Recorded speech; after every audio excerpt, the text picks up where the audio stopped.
amis, j'espère que vous allez bien. Information très importante concernant le FC Barcelone, vous savez quoi faire. Like, partage, abonnement pour ceux qui ne le sont pas encore. Let's go. Déjà, Roger Torello nous a parlé de Rooney Bardi. Il a affirmé la Juventus est intéressée pour recruter ce dernier en prêt. Le Real Betis, le FC Porto, l'AS Monaco sont également intéressés par le joueur. Et apparemment, ces derniers jours, Rooney Bardi a montré l'envie de quitter le FC Barcelone. Le média La Vanguardia nous a parlé de Ferran Torres. Il y a un scénario pour le FC Barcelone. Le scénario idéal serait de retenir Ferran Torres. Dans ce cas, il serait question de lui proposer une prolongation de contrat afin d'éviter son départ à titre de transfert libre en 2027. Et selon Sport, Barcelone considère le maintien de Cancelo comme une priorité. Le joueur veut continuer et est prêt à réduire son salaire, tandis que le club travaille à le recruter à prix bas. Les plus grosses dépenses en Liga en termes de transfert, on a l'Atlético avec 364 millions, dépenses inutiles, saison blanche, ils ont perdu leur finale de Coupe du Roi. Real Madrid 216 millions, saison blanche, dépenses inutiles. Villarreal 171 millions,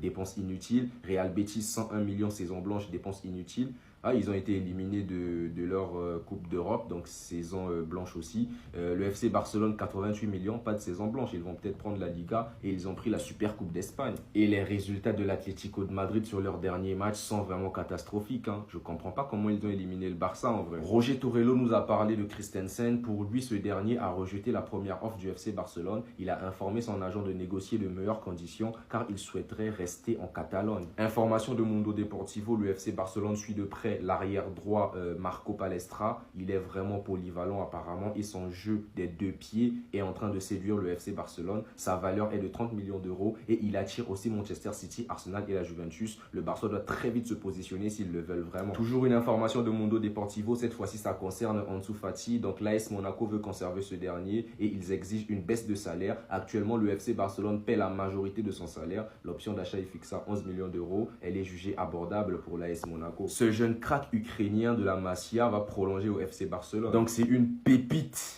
Il s'appelle Artem Rybka. Il est proche de prolonger son contrat avec le FC Barcelone. Le joueur a atteint ses 16 ans il y a 2 jours et il signera bientôt son premier contrat professionnel. Et selon le journaliste Luis Rojo, Rafinha viserait un retour pour le match contre Osasuna afin de jouer quelques minutes avant le Classico. Il nous a également donné des nouvelles de Bernal. Donc selon lui, ce dernier est dans la phase finale de sa rééducation et tout indique qu'il sera dans l'équipe pour le match contre le Celta Vigo. Selon Matt Moretto, à Milan, il n'y a pas de consensus autour de Lewandowski. Il n'est pas une priorité pour Milan en raison de son âge et de son salaire élevé. Il y a une chose que je ne comprends pas, son salaire va augmenter la saison prochaine. Je ne comprends pas si c'est une tactique de Manchester United. Je ne comprends pas aussi la tactique. Donc selon le journaliste Alfred Martinez, le salaire de Rashford avec Manchester United va augmenter la saison prochaine pour atteindre 20 millions d'euros par an, ce qui rendra son transfert à Barcelone quasi impossible, même sous la forme d'un nouveau prêt. Attendez. Vous savez qu'en vrai de vrai, entre le Barça et Netflix, il n'y a pas un si grand monde d'écart. Non, parce que moi je vous le dis, niveau divertissement, le Barça aussi, les gars, on régale. Les premiers choix du FC Barcelone pour le poste d'attaquant: Erling Haaland, Harry Kane, Julian Alvarez. Le club sait que ces transactions sont compliquées, mais il n'exclut rien. D'autres attaquants plus abordables plaisent aussi à Deco, comme Osimhen, bien qu'il ait un salaire très élevé. D'autres attaquants plus abordables. Et juste après en mode, ils ont dit Osimhen. J'espère que le Osimhen en question là, qui est abordable, c'est pas lui, hein. Parce que moi je vous le dis, même si tu arrives à payer le prix du transfert d'Osimhen, son salaire tu réussiras pas à le payer. À Galatasaray là-bas il est trop bien, il doit toucher plus de 20 millions d'euros. Jamais de l'avion on va payer 20 millions d'euros en salaire pour Osimhen, avec tout le respect. Mais bref, pour revenir sur les premiers choix que le Barça cible au poste d'attaquant pour cet été: Haaland, Kane et Alvarez. Haaland, vous savez tous ici que c'est mort dans le film. Alvarez, ça va être très compliqué. Et Kane, il est au Bayern et normalement il va prolonger. Donc en vrai de vrai, c'est un coup cet été, on part sur Moriki ou Sorloth. D'ailleurs, je vous ai posé la question, vous préférez qui? Car apparemment, c'est les plans B du Barça pour cet été. Moi, personnellement, je préfère aucun des deux, je vous le dis. Je préfère largement qu'on prolonge Lewandowski d'une saison et on repart avec Ferran Torres, ça va le faire. Bref, en tout cas, n'hésitez pas à me donner vos avis dans les commentaires, histoire de savoir ce que vous en pensez. Et moi, je lirai tout ça. Attendez. If I speak. On lui a donné la main, il veut le bras. Écoutez ça. Christensen a rejeté la première offre de renouvellement de contrat du FC Barcelone. L'offre était à un prix réduit et valable seulement 1 an, ce qui n'a pas satisfait le joueur. Le joueur souhaite rester et a demandé à son agent d'essayer de parvenir à un meilleur accord avec le club. Non mais Christensen, sérieusement. Christensen, sérieusement, avec tout le respect qu'on te doit. Christensen, est-ce que tu sais c'est quoi la dernière fois que tu as joué à un match de football? Est-ce que toi tu sais? Parce que moi je sais pas. Dites-vous que Christensen, depuis l'arrivée de Hansi Flick au Barça, il a joué moins de 20 matchs. La saison dernière, il avait joué seulement 5 matchs. Malheureusement, vous allez me dire qu'il a eu sa grosse blessure et pour le coup je comprends. Et cette saison, il a joué seulement 12 matchs les gars. 12 matchs seulement. Et derrière, malheureusement, il a subi encore une nouvelle blessure. Et normalement, au vu de sa fragilité physique, on n'est même pas censé le prolonger. Dites-vous que son contrat, normalement, il termine le 30 juin. Mais malgré ça, on a décidé pardon, de faire un geste. Et derrière, monsieur, il est pas content. Non mais c'est une blague en fait, Christensen. Alors oui, Christensen, c'est un joueur que j'aime beaucoup. C'est un bon défenseur. On sait que quand il a 100% de ses capacités, c'est sûrement l'un de nos meilleurs défenseurs centraux. Bref, vous avez capté? Et s'il te plaît, arrête. Bref, en tout cas, n'hésitez pas à me donner vos avis dans les commentaires, histoire de savoir ce que vous en pensez, et moi je lirai tout ça. Ça va être la meilleure chose pour préparer le Barça à la Ligue des Champions la saison prochaine, les gars. Avant même de jouer les huitièmes de finale de la Ligue des Champions, tu vas en découvrir l'Atlético Madrid. Et pas dans n'importe quel contexte. Pas en championnat, dans un match qui comptera pas énormément, etc. Dans un match à élimination directe, un match sec en Supercoupe d'Espagne. Et ça, c'est parfait. C'est là où on verra d'ici la saison prochaine est-ce que le Barça aura progressé ou pas. Parce que c'est la réalité. Le Barça, malheureusement, dans les gros matchs contre l'Atlético, dans les matchs à élimination directe contre l'Atlético, c'est compliqué. On les a tapés aller-retour en Liga. Il est là le problème, les frères. Mais dès que le contexte il se complique un petit peu, il y a plus d'enjeux, voilà, dans les matchs à élimination directe, à chaque fois c'est compliqué. Et c'est là où vraiment on pourra voir si on a tiré les enseignements sur la saison précédente, en fait, tout simplement. Donc franchement, j'ai hâte de voir ce match. Au final, voilà, il y aura un mercato qui va se faire. Il y aura des joueurs qui vont arriver, des joueurs qui vont partir.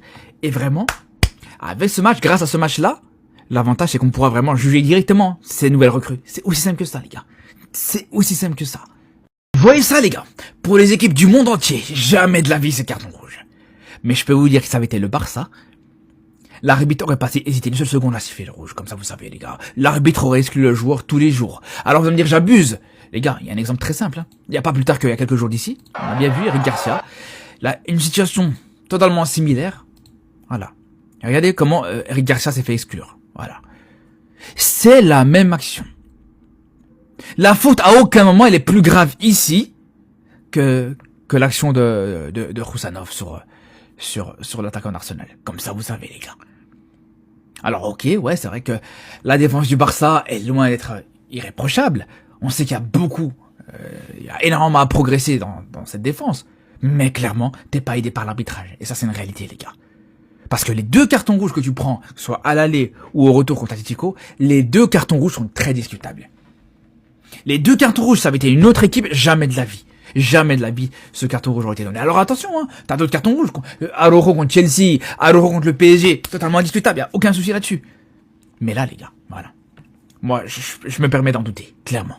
Surtout qu'on a vu d'autres exemples. On a vu aussi hier contre la Real Sociedad aussi, pareil, la même chose. Enfin, Real Sociedad, Atlético, même chose. Mais non, pas de carton rouge encore une fois. Là, encore une fois, tu vois, City Arsenal, pas de carton rouge. Franchement, faut m'expliquer, les gars. On parle de la fin d'une ère avec Lewandowski, d'un top défenseur italien qui veut tout lâcher pour nous rejoindre et d'une course contre la montre avant le Classico. C'est parti, on vous explique tout ça. Salut les Blaugrana, vous m'avez trop manqué et j'espère que vous allez bien et que vous vous êtes bien remis de cette défaite en Ligue des Champions. Moi en tout cas, je suis de retour et je me porte super bien, Hamdoullah. On commence direct avec la bombe lâchée par Matteo Moretto, une source ultra fiable. Préparez-vous psychologiquement.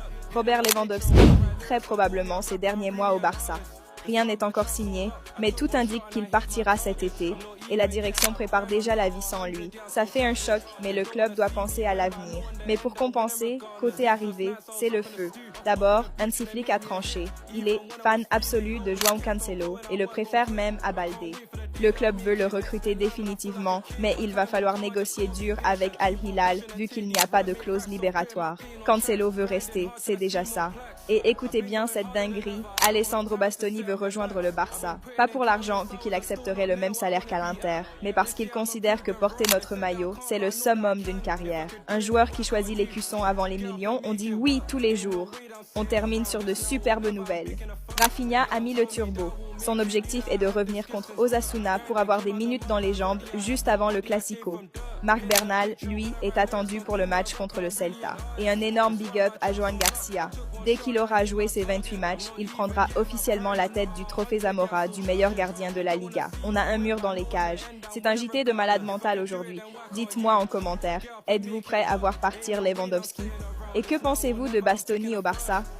Très bonne nouvelle pour le FC Barcelone avant le futur mercato l'été prochain. On apprend aujourd'hui que le Barça pourrait enfin être de retour au 1 sur 1 lors du mercato estival. Donc c'est quoi la règle du 1 sur 1? C'est-à-dire si le Barça vend un joueur, on va dire 100 millions d'euros, le Barça pourra investir les 100 millions d'euros récupérés directement. Qu'avant, par exemple, tu vendais un joueur 100 millions d'euros, le Barça était limité peut-être à 20 ou 30 millions d'euros qu'ils pouvaient utiliser. Les autres millions devaient être conservés par rapport à la situation financière du club. Donc ça y est, la situation financière du Barça va beaucoup mieux. Et la règle du 1 sur 1 devrait être OK pour l'été prochain.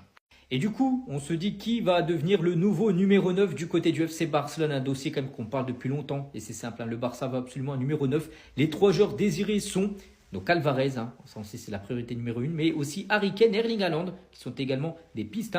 Le club sait que c'est compliqué, mais n'écarte rien. Un autre 9 serait un choix par défaut. D'autres attaquants plus abordables plaisent également à Deco comme Osimhen, bien qu'il ait un salaire très élevé au Galatasaray. Et on finit aujourd'hui avec Hansi Flick. Le renouvellement de Flick est pratiquement acté, bouclé. Donc il sera prolongé jusqu'en 2028, mais l'annonce n'aura pas lieu avant la fin du championnat. Quelques actus sur le Barça, c'est parti. Avant de commencer, n'hésite pas à t'abonner. On rush les 500 abonnés, on y est presque. Donc ça ferait vraiment plaisir. Tout d'abord, les objectifs du Barça pour cet été. Un attaquant, un défenseur central gauche, un ailier et João Cancelo. De toute façon, toutes les rumeurs de transfert, elles sont en rapport avec ces postes-là. Leao, Bastoni, Julian Alvarez et j'en passe. Et d'ailleurs, sur le dossier Alvarez, Atletico confirme et insiste qu'il n'est pas à vendre. Et vraiment, il refuse toute négociation. De toute façon, on savait avec l'Atletico, c'est trop dur de négocier. Après, on lâche pas, il reste du temps. Et cette fois-ci, c'est pas du Barça, mais c'est du Real dont on parle. Alvaro Arbeloa ne sera pas l'entraîneur du Real Madrid la saison prochaine. Le coach n'a pas donné satisfaction. De toute façon, c'était sûr qu'il allait être licencié parce que les gars, c'est toujours de sa faute de toute façon. Marc Bernal s'entraîne toujours séparément du groupe. Il est traité avec prudence, son rétablissement progresse positivement. Très bonne nouvelle, on a hâte qu'ils reviennent. Parce que là, notre milieu, Frenkie de Jong, Marc Bernal, Pedri, et encore Pedri en ce moment, voilà. Et Gavi, franchement, monstre. Chesney fête aujourd'hui ses 36 ans. Bon anniversaire à lui, le fumeur. Fermin s'est entraîné en gymnase, pas sûr qu'il soit présent face le Celta, suite au coup reçu par Musso. Donc je pense qu'il parle du coup dans la tête. Il aurait dû faire penalty. Quant à Bernal, je n'ai déjà parlé. L'intérêt du FC Barcelone pour Victor Munoz est réel. Les recruteurs du club ont assisté à ces matchs en direct au stade contre Osasuna et l'équipe nationale. Ils découvrent clairement qu'il correspond au style de jeu de Barcelone grâce à ses contributions défensives et offensives. Toutefois, une offre formelle n'est pas garantie en raison de son coût élevé. On rappelle que c'est un joueur du Real Madrid. Il avait notamment loupé une grosse occasion contre nous, dans le Classico de l'année dernière. Luis de la Fuente suit de près les progrès de Pablo Gavi, ce qui renforce ses chances d'être sélectionné pour la prochaine Coupe du Monde. Franchement, je suis trop content pour lui. Gavi, c'est un joueur que j'adore. Il se bat sur le terrain, etc. Donc franchement, s'il est sélectionné, c'est vraiment grave mérité. Parce que depuis son retour, il est encore flamboyant. Neymar. Je crois sincèrement que Lamine Yamal est l'un des plus grands jeunes talents que le football ait jamais connu. Il y avait Messi, il y avait moi, mais ce que gamin fait à 18 ans est tout simplement exceptionnel. J'ai été triste pour lui lors de son élimination. Et bon, on va continuer à écouter ceux qui nous disent qu'il est gaze. Les mecs de Twitter, quoi. Les madrilènes, quoi. Bastoni, il est très excité à l'idée de rejoindre le Barça. Il est prêt à tout pour baisser son prix. Il est prêt à faire pression sur l'Inter dès qu'il aura le feu vert de Deco et Hansi Flick.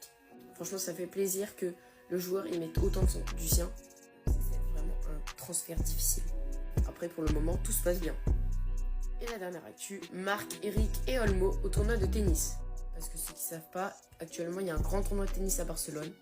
Les joueurs ont pris un peu de bon temps et sont allés le voir. Enfin bref les gars, c'est la fin de cette vidéo. N'hésitez pas à vous abonner. C'était le sportif barcelonais, Visca Barça. En fait, lui, il se prend pour qui? Lui, il se prend pour qui? Je l'avais complètement oublié. Je viens de voir la vidéo de mon frérot Brax. Christensen a rejeté l'offre initiale de renouvellement de contrat du FC Barcelone en raison de la réduction de salaire proposée. Mais Christensen, mais frérot, encore heureux qu'on te propose une réduction de salaire. Tu nous apportes quoi? Que des blessures? On compte plus sur toi? On savait même pas que t'étais encore au club? Ne nous tends pas. Là, on est éliminé de Ligue des Champions. Voilà. On cherche à vendre. On cherche à liquider. Déjà, toi-même, ton départ, il est très discutable. En plus de ça, il a le culot de nous refuser en mode de nous recal. Mais lui, là, on va l'envoyer après. Hein. On va t'envoyer dans les bas-fonds de Liga, tu vas voir, toi. C'est quoi ces joueurs mid, là, qui se prennent pour les meilleurs défenseurs du monde, qui pensent qu'ils ont le dernier mot, là? Christensen, c'est fait pour moi. Je t'aime beaucoup, mon frérot. T'as eu quelques matchs ref, mais moi, je suis pour ton départ. Je propose qu'on l'ajoute à la liste des transferts. Ça y est, frère. Pour qui il se prend? Mais il m'a tendu. Il m'a tendu. Déjà, on est éliminé de partout. On cherche à trouver des solutions, ce mec-là. Non, dehors. Ça bouge tous les jours côté Mercato Barça, alors on se fait encore un récap des infos. On va commencer par celle-là. Le nom de Bradley Barcola est apparu dans les petits papiers du FC Barcelone. Je le déchire ton papier. 80 millions pour un gars qui joue comme un alcoolique et qui fait des zigzags comme ça pour au final rater devant la cage. Moi je te déchire le papier, je te le dis cash. Comme d'habitude, on va passer aux infos plus positives. Alvarez et Bastoni priorisent le FC Barcelone. Évidemment, on a un club de grande classe, on a un club qui fait rêver les gens. Alvarez, il a eu le PSG, Arsenal, il a dit non, je veux le Barça. Bastoni, il a eu Liverpool, il a dit non, je veux le Barça. Ça, c'est un club mythique. Après, comme d'habitude, la question qui va se poser, c'est le budget. Parce que quand je vois que l'Inter, ils sont disposés à vendre Bastoni 70 millions au Barça, je vous le dis cash, on posera pas 70 millions. C'est un très bon défenseur. À l'avenir, c'est incroyable, mais on n'a pas les sous. Si on était blindé comme d'autres clubs, le PSG, etc., tu les poses. 70 millions quand t'as le budget du Barça, tu les poses pas. Malheureusement, c'est comme ça. On doit se brider sur certains choix. Surtout qu'on a cette info qui est en train de tourner en ce moment. Le budget du Barça pour Alvarez serait de 100 millions. Donc si on est prêt à faire des concessions, à mettre 100 millions sur Alvarez avec les restrictions qu'on a, on pourra pas mettre 70 millions sur Bastoni. Donc il va falloir faire des choix. Mais moi je préfère péter Alvarez à 100 millions et faire la concession sur Bastoni, même si j'aimerais trop avoir Bastoni. Vous connaissez, je suis dans le train, je suis dans la propagande. Mais 170 millions sur deux joueurs, je pense qu'on peut pas se permettre. Après, je ne demande qu'à être surpris. Le truc avec Bastoni, c'est qu'en fait, il a déjà gagné mon cœur parce que déjà, c'est un bête de défenseur. Il avait fait un hommage à Lamine Yamal quand ils nous ont sorti en Ligue des Champions. Et là, on nous dit qu'il adore le FC Barcelone et qu'il manque aucun match. En fait, c'est un Barcelonais dans le cœur. Et c'est ça qui fait que le joueur, j'ai un attachement et je sais qu'il va faire des masterclass. La dernière info qui me plaît un peu moins, mais vous, je sais pas ce que vous en pensez, dites-moi dans les commentaires. Arrivé au Barça l'été dernier, Bardi pourrait être inclus dans un échange contre Bastoni. Donc en fait, pour que Bastoni soit moins cher, on inclurait Rooney Bardi dans l'échange.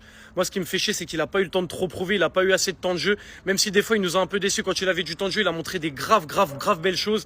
Et en vrai de vrai, je pense qu'il a un potentiel et que l'inclure dans un échange maintenant, ce serait pas une bonne idée. Après, voilà, dites-moi si vous pensez que c'est intelligent pour avoir Bastoni le plus tôt possible et le moins cher possible.